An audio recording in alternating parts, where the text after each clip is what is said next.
Bien, donc on va parler des critères de retour au sport après chirurgie du ligament croisé antérieur. Vous savez que c'est un sujet à la mode.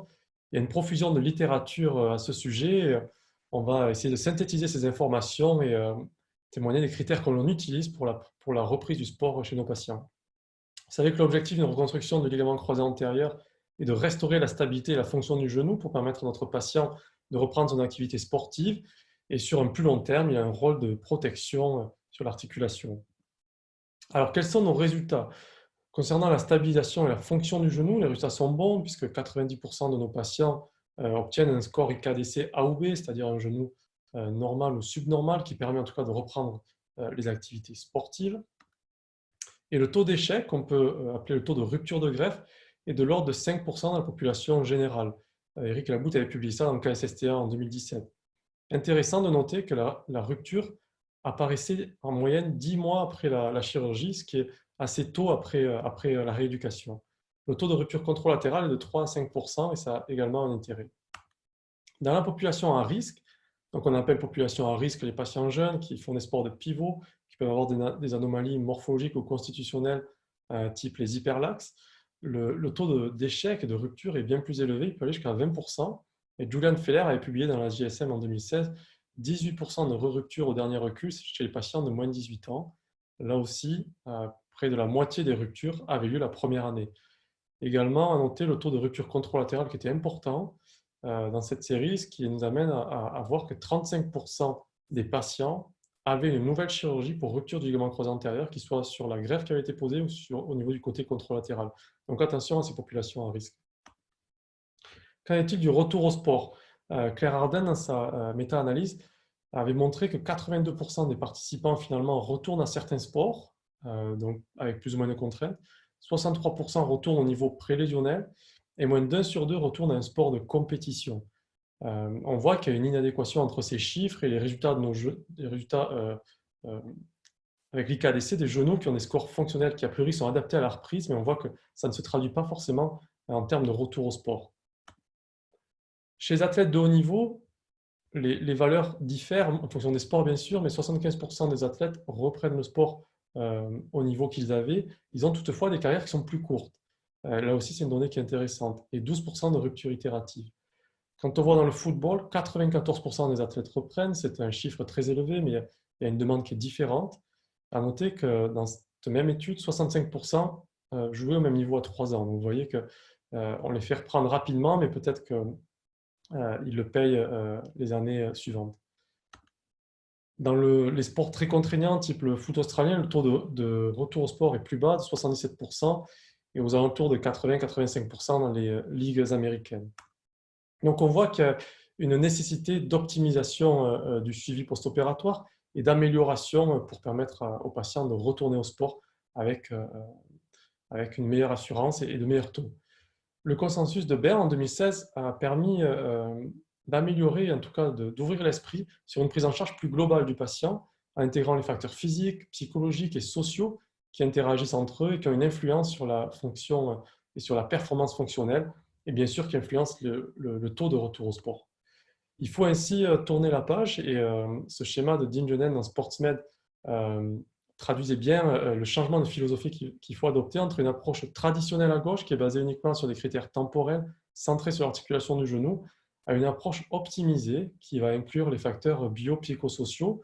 Elle doit être basée sur des critères, elle doit être multifactorielle, intégrer la notion de récupération neuromusculaire, intégrer l'ensemble du patient et pas uniquement son genou.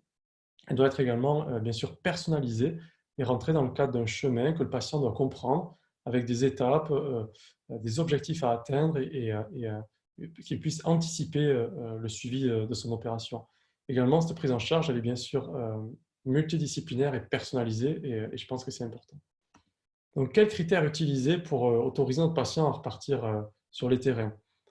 Donc, la phase post-opératoire, c'est assez codifié. Les 3 premiers mois sont une phase de rééducation. Euh, la phase de 3 à 6 mois est plutôt la phase de réathlétisation avec une reprise de la course à pied au 3e mois. Et cette phase des 6 mois, on entend dire qu'un croisé, c'est 6 mois. Cette phase des 6 mois, c'est une phase dangereuse, on le verra après. Beaucoup laissent leur patient reprendre au 6e mois, finalement sans avoir utilisé beaucoup de critères. Il nous semble que la phase de reprise du sport en sécurité, elle est plutôt après cette période de 6 à 9 mois, après une préparation à la reprise. Et quand on parle de retour au sport, on ne parle pas de retour sur le terrain, il y a encore là aussi des phases. Il y a d'abord une reprise du sport sans contact, puis après une reprise avec contact, et finalement une reprise en compétition. Donc, quels critères sont utilisés dans la littérature? On voit ce travail de Noyes. Il trouvait sur 716 études que finalement 40% n'utilisaient pas de critères du tout. 32% utilisaient uniquement un critère temporel des fameux 6 mois. Et seulement 13% avaient des critères objectifs qui évaluaient la force musculaire, les sauts ou ces différents tests dont on va discuter. Ce critère temporel de 6 mois, on voit que la littérature est à l'encontre de ce critère unique. Vous voyez ce travail de Becher qui montre qu'il y a 7 fois plus de risque de re-rupture si on a une reprise avant le 9e mois. Vous voyez la courbe bleue, qui est une courbe de survie qui montre le taux de re-rupture chez les patients qui ont repris avant 9 mois en bleu, et en orange, ceux qui ont repris après 9 mois, la différence est assez flagrante. Ce travail de Grindem qui montrait que pour chaque mois de retour au sport retardé, à partir du 6e mois jusqu'au 9e mois après la reconstruction du croisé, le taux de nouvelles lésions du genou était réduit de 51%. Donc, vous voyez, ce sont des chiffres importants. Et ce travail également d'une équipe française qui trouvait que le taux de réussite des tests à 6 mois, les tests objectifs, était de 18%. Donc, il y a une nécessité de critères objectifs. On ne peut pas rester sur cette date des 6 mois isolés. Ces critères, maintenant, ils font partie de toutes les recommandations et ils ont été édités par différentes sociétés savantes. Je vous montre ce tableur d'un travail de Grindem dans BJSM qui retrouvait que ceux qui échouaient à passer les critères de retour au sport avaient un taux de nouvelles lésions du genou bien plus élevé que ceux qui passaient ces tests de retour au sport qui sont matérialisés par la ligne discontinue. Donc alors, quels critères utiliser? Alors, on travaille sur 5 axes. Vous savez que c'est quelque chose de très discuté. Il y a énormément de tests. Nous, on travaille sur ces 5 axes. Donc, l'examen clinique, la mesure de la force musculaire par les tests isocinétiques, la mesure de la performance neuromusculaire, l'analyse des différents scores fonctionnels et l'évaluation psychologique, quelque chose de très important, nous le verrons. Dans l'examen clinique, à 6 mois, on espère avoir un patient qui a un genou qui a des mobilités articulaires complètes, un genou sec, sans laxité et sans douleur. C'est quand même le prérequis avant d'autoriser toute reprise d'activité sportive. Ensuite, on va tester la force musculaire à travers les tests isocinétiques. Donc, ça consiste à mesurer la force musculaire du quadriceps et des ischio-jambiers et de les comparer au côté contralatéral. On espère avoir une différence de moins de 10% dans ce contexte. On peut également comparer le ratio entre la force du quadriceps et des ischio-jambiers et le comparer au côté contralatéral. Les tests isocinétiques sont intéressants, mais on a vu qu'ils ne peuvent être isolés finalement pour autoriser la reprise des sports. Ensuite, on va s'intéresser aux performances neuromusculaires. Donc, il y a différents tests que je vous montre là. On parle des tests de proprioception et bien sûr des HOP tests. L'idée est de voir la progression du patient à travers le temps. Ce sont des tests qui sont faits de manière répétitive et on compare la performance avec le côté contralatéral. On espère là aussi qu'il y aura une différence de moins de 10% avec le genou serré. Ce travail de Davis en 2020 qui montrait que les HOP tests, donc les tests de saut, évoluaient avec le temps. Et ça, c'est très intéressant. Ça en fait un marqueur très intéressant dans le suivi. C'est-à-dire qu'on peut se positionner en fonction notamment des autres patients pour savoir où notre patient en est, s'il y a encore un potentiel de progression. On sait que ces HOP tests sont corrélés à la récupération musculaire notamment, qu'ils ont un rôle intéressant. Dans les conclusions de ce travail, il y avait aussi une notion qui peut être intéressante pour nous, c'est que finalement, ils sont corrélés entre eux et donc deux HOP tests devraient suffire. Il n'est pas forcément nécessaire de tous les faire. Enfin, l'analyse vidéo, elle rentre dans le contexte de la performance neuromusculaire. Elle rentre à la fois pour le thérapeute, mais aussi pour le patient. Vous voyez, ce patient, par exemple, qui a un valgus dynamique avec un effondrement du médio-pied, clairement, il va falloir travailler. Il n'est pas prêt pour la reprise du sport. La réception du saut est quelque chose de très important à analyser. Vous voyez, cette patiente qui a une meilleure réception, beaucoup plus stable, probablement plus avancée dans sa rééducation. Ensuite, avec les nouvelles, on va faire l'acquisition des scores fonctionnels à travers les nouveaux systèmes, les nouveaux logiciels qu'on utilise. On discute avec les patients, c'est avec des logiciels modernes maintenant. On utilise celui d'Artrex pour demander aux patients de remplir les scores fonctionnels, donc ils reçoivent des questionnaires au domicile, et on va avoir la valeur de ces scores après quand on le reçoit en consultation. au 6e mois ou au 9e mois, on espère en tout cas avoir une valeur supérieure à 85% dans les différents scores pour l'autoriser à reprendre. Enfin, il y a l'évaluation psychologique. Donc, on en parle peu. C'est Kate Webster qui a développé ce questionnaire du SILRSA. Elle travaille à Melbourne, c'est un service dans lequel j'ai travaillé. Donc, je sais à quel point ce score est important pour la reprise du sport. On autorise une reprise du sport si ce score est supérieur à 62. C'est quelque chose de très important parce que ce critère psychologique, il est en fait indépendant. On s'en est rendu compte des scores fonctionnels et des critères physiques.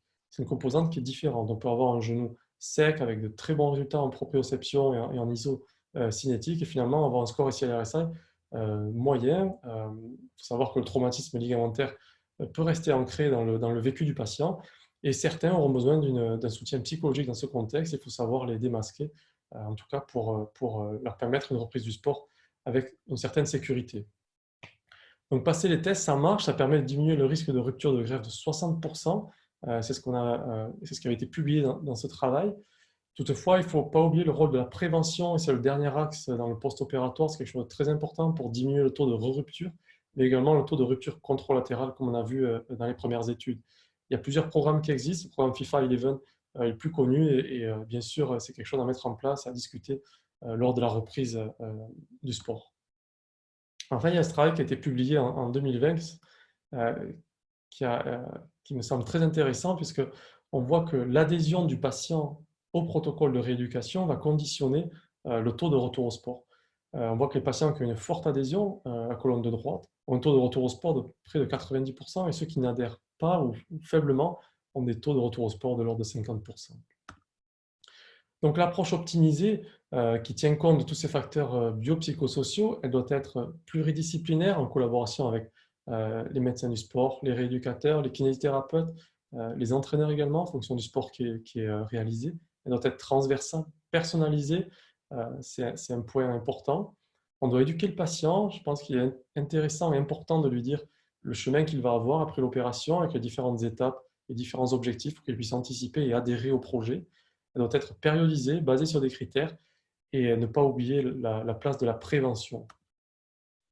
Donc pour nous, le retour au sport, c'est d'abord quelque chose de pluridisciplinaire et il sera réalisé quand l'homéostasie articulaire complète sera retrouvée, une force musculaire quasi comparable au côté contralatéral, une performance neuromusculaire quasi comparable au côté contralatéral également, des scores fonctionnels hauts et un score psychologique SILRSA supérieur à 62. Voilà, je vous remercie pour votre attention. Vous pouvez nous suivre sur les réseaux sociaux et vous aurez toutes ces informations sur le site internet également d'Arthropol.